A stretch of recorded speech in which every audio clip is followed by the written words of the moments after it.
So আজকে আবার আঁকাকে নিয়ে চলে আসলাম। আজকে কি আঁকবো বুঝতে পারতেছিলাম না। সো আজকে একটা কিউট গোস্ট মানে ভূত আঁকবো, দেখি আঁকতে পারি কি না। আপনারা ভাবতেছেন ভূত আবার কিউট হয় কিভাবে? হয় হয় ভাইয়া, যদি আপনি চান তাহলে ভূতকেও কিউট বানাইতে পারেন। যাই হোক, মজা করলাম। অনেকেই ছোটোবেলায় আমার ফ্রেন্ডরা গল্প করতো আমার সাথে যে স্বপ্ন দেখছে আজকে একটা কিউট ভূত ওর স্বপ্নে আসছিল।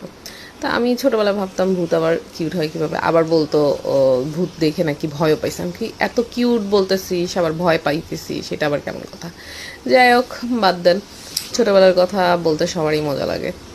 সো হয়ে গেল আমার কিউট ভূতটা, দেখতেই পারতেছেন। সো আপনারাও খুব ইজিলি এইটা আর্ট করতে পারেন। থ্যাংক ইউ, আল্লাহ হাফেজ। আশা করি আমার আঁকা কি আপনাদের ভালো লাগতেছে, অ্যান্ড সামনে আরও দিব ইনশাল্লাহ। আল্লাহ হাফেজ, হয়ে গেল।